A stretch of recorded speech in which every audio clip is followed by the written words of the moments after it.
볼턴의 회고록. 논란의 여지가 많지만 결론은 의외로 간단합니다. 회고록을 쓴 작자는 한반도의 전쟁을 간절히 바라는 사람이며 우리가 그 후폭풍에 휘말리던 말던 전혀 관심이 없는 극우론자이고, 회고록인지 소설인지 확실하지 않은 그 저서의 남주인공은 동맹을 오로지 돈으로만 바라보는 이기주의자인 것인데요.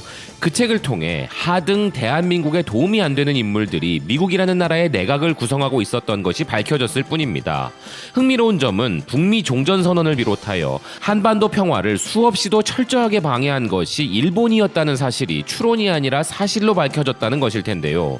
그런 일본의 아베는 최근 아사히가 실시한 여론조사를 통해 다음 임기는 포기하길 바란다는 국민의 목소리를 듣고 있습니다.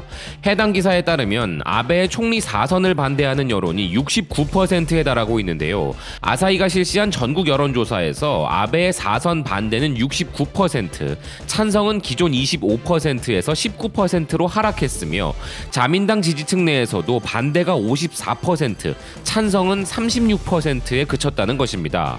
이제 아베의 시대는 끝이 나는 것이 기정사실이 되어가고 있는데요. 그를 이렇게 레임덕 상태로 몰아넣은 것은 스스로 행한 비리들과 측근들의 설상가상 행보, 그리고 대유행의 미흡한 대처가 낳은 결과라고 봐야 할 것입니다. 그중 전 세계적으로 코미디 소재가 되어버린 일명 아베노마스크가 대처 미흡의 상징처럼 비춰지고 있는데, 이런 아베를 본의 아니게 마스크로 후드러 패는 기업이 있는데요. 그 기업은 바로 일본 불매운동의 최대 피해 기업이자 그것을 자초한 기업 중 하나인 유니클로입니다. 일본의 머니보이스는 유니클로 마스크 출시에 손님이 몰리는 것을 두고 아베노마스크를 버리는 국민의 본심이 드러났다 보도하고 있습니다. 유니클로가 19일 세탁 후 재사용이 가능한 에어리즘이라는 마스크를 온라인과 매장에서 출시했는데, 발매 첫날부터 인터넷 쇼핑몰의 구매 희망자가 쇄도하여 서버 과부하로 구매가 불가능한 상황이 되었고, 각 매장에서는 개점 시간 전부터 긴 행렬로 즉시 매진이 이루어지고 있다는 것인데요. 이를 두고 일본 트위터에서는 감염을 막기 위한 마스크일 텐데 이런 긴 행렬로 오히려 감염 가능성이 올라가 버리는 본말이 전도된 상황이 초래되었다는 야유가 나오고 있다 기사는 전하고 있습니다. 여기서 생각해볼 부분이 있다는 기사는 왜 모두가 갖고 있을 아베노마스크를 사람들은 사용하지 않는가 하는 점이라면서, 비상사태 선포가 해제된 후 아침 출근길에 아베노마스크를 착용한 승객을 단 한 명도 보지 못했으며, 가족, 친척, 친구, 지인을 둘러봐도 아무도 쓰지 않는 게 현실이고, 아베노마스크의 사용률은 4%에 불과하기에 이런 품귀 현상이 나오고 있다는 것입니다. 그 결과 일본인들은 감염을 각오하고 수백 명이 줄을 서는 유니클로 매장에서라도 마스크를 구매하고자 한다는 것인데요.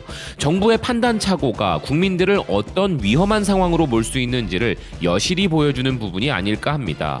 기사는 끝으로 첫 마스크 2장의 배포를 정부가 발표한 이래 여론들은 전부 필요 없다, 사용하지 않겠다라고 이야기해왔으며, 배포 자체도 당초 예정보다 지연되어 시장에 마스크가 돌기 시작하고 나서야 각 가정에 도착하기 시작한 상황인데, 아베 마스크 배포를 정책으로 결정한 담당자들은 지금 이 유니클로 마스크 인기를 어떻게 보고 있을까라며, 정부는 국민이 진정으로 필요로 하는 것에 세금을 써야 한다 보도하고 있습니다. 어떤 분이 아베가 자신이 배포한 마스크를 쓰고 나온 사진을 보고 저 양반은 왜 안대를 입에 쓰고 있나 라는 기상천외한 반응을 보여 크게 웃은 기억이 있는데요. 우리에게 영원히 잊을 수 없는 수많은 촌극을 연출해 주었던 아베 정권의 퇴장은 이제 시대의 흐름이 되어가고 있는 듯합니다. 이에 대해 여러분의 생각을 묻습니다. 시청해 주셔서 감사드립니다.